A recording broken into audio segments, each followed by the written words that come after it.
system, the status quo that wants to divide and conquer us. So I am on my vacation and I shouldn't be, but my oldest saw this gentleman's video and said, Dad, you need to handle it. And I'm like, I don't know what you want me to handle, but I looked at his video, and if you look at his video, don't take it as the snarky aggressiveness. Take it more along the lines of what my perception of the Democratic Party was when I was a kid. Well, we're smarter than you, and we don't think you're capable of making decisions because you're not informed. Not good, but it's not along the lines of, well, you're just ignorant, insert slurs, or we're better than you because we don't think you can learn. There's always two forms of microaggressions. Well, you're not smart enough and we don't want to help you, or, your heart's in the right place, but let us guide you because we know what's going on, when in reality they don't. But again, I digress. So he's one of those individuals that are saying that the government is doing a divide and conquer, and that the black community sitting out of the April 5th protest is exactly what they want. Now exactly what they wanted is what they got.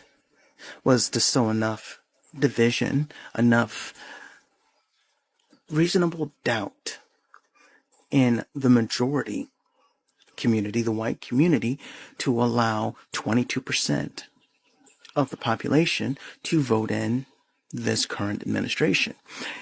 And as we keep saying, the black community did their part.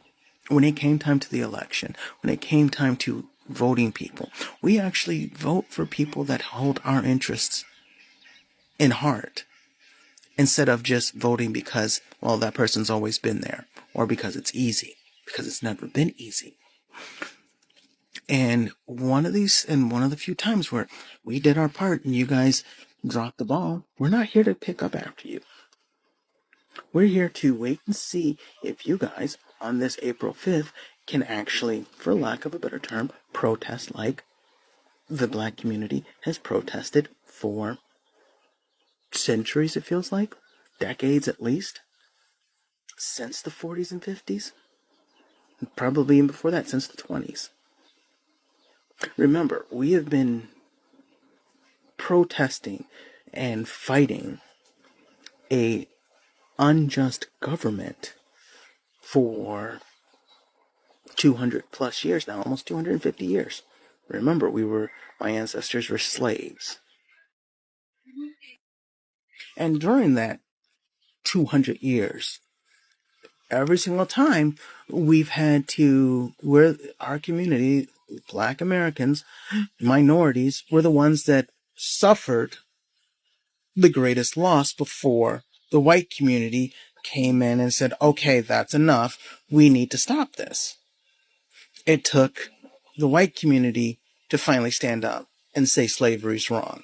After, an additional 100 plus years of continuing slavery, and then having chattel slavery. So that way you had a ready supply of slaves.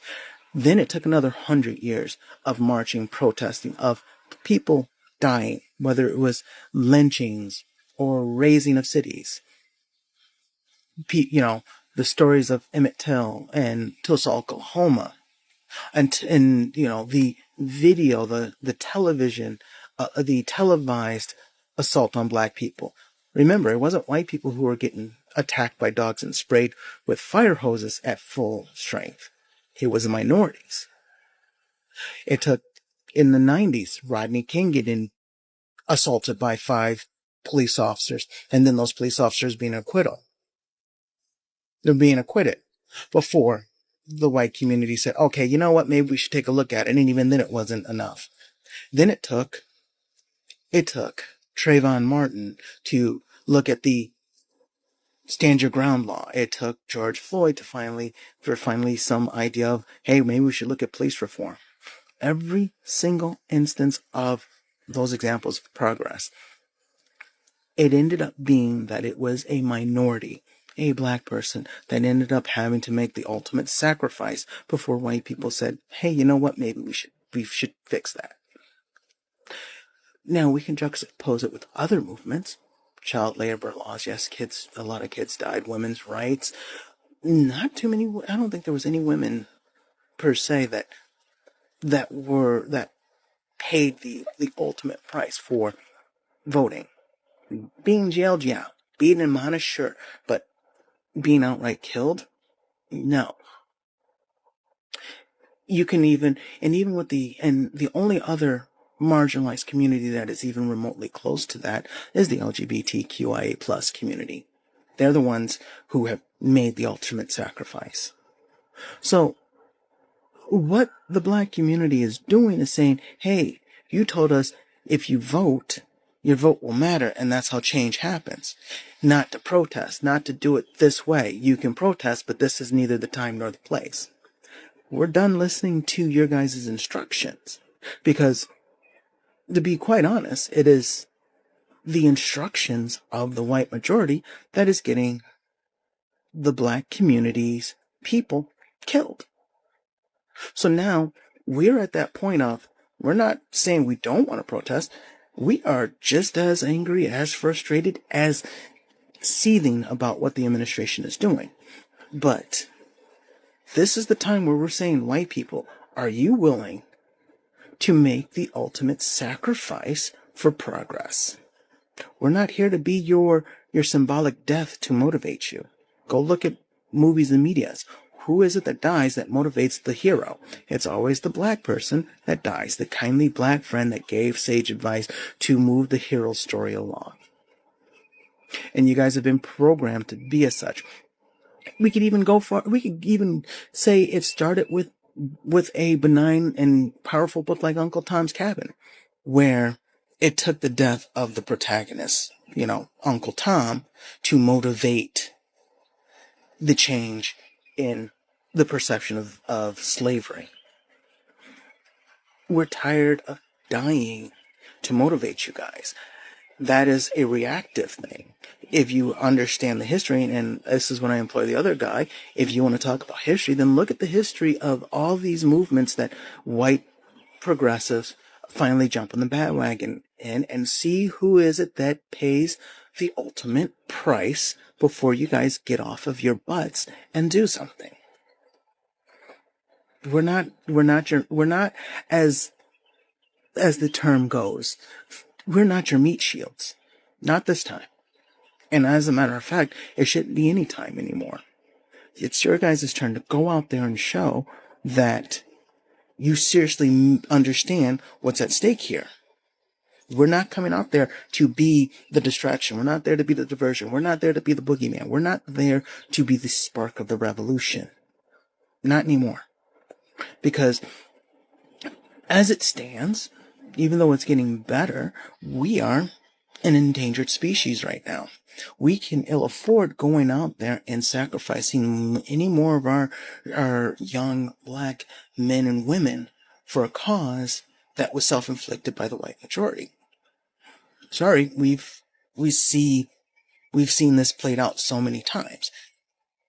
And if you guys are that afraid of paying the ultimate price for creating this environment, this mess, this quagmire, this is your guys' quagmire that you created.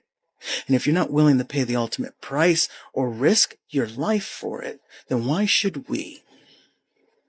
Show us that you are willing to do what my ancestors have done for a couple of 100 years and lay down your life for progress, to protect democracy, to say this is wrong. If you show that, then I'm willing to wager you'll see the black community rise up. But right now, don't come to us saying we need your help. No, this is your mess. You have the power. This is your majority. This is, for all intents and purposes, your country that you stole from people. This is your, again, quagmire. This is your mess. You guys need to clean it up. We're not going to be your mop bristles to clean up this mess this time. Okay, so what I'm about to talk about, I touched on a little bit at the end of my last video. However, I felt like it needed its own video, right? So that's what I'm doing now. And I already know that I'm going to get some backlash off of this, as I have gotten in the past. However, this is a mindset, a sentiment, whatever you want to call it, that I stand 10 toes down on, okay? And I'm not letting up off of it. So with that being said, tomorrow there is a scheduled protest set to take place nationwide, okay? For Saturday, April 19th, as today is April 18th. And hopefully this video is reaching my black brothers and sisters, my brown brothers and sisters, because I want to let you know to not go outside tomorrow, okay? The streets are not for you. I repeat, the streets are not for you. I want you all to remember the last protest that took place. The reason why it was so peaceful is because we were not there. We were not there. That's the reason why it was so peaceful, okay? The minute that we start gathering in mass groups in large amount of numbers, then we're going to see police and law enforcement on our asses, okay?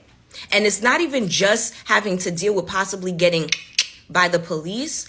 There's ICE agents that are literally waiting on standby to detain people. And we've seen already, it doesn't matter whether or not you are an illegal immigrant, you're a criminal, you're not a criminal, you have legal status, you're a born citizen. It doesn't matter, because these ICE agents are not allowing you to be able to prove your citizenship. Please do not go outside, okay? Please do not go outside. The white protesters, they have agreed and willingly taken up that role because they understand the privilege that they have. They understand that they can go outside and protest, that they can go and let their voices be heard, that they can somewhat cause some type of civil disturbance. They can do that. We cannot. So please stay inside. Thank you. Thank you for watching Great Minds Blacks.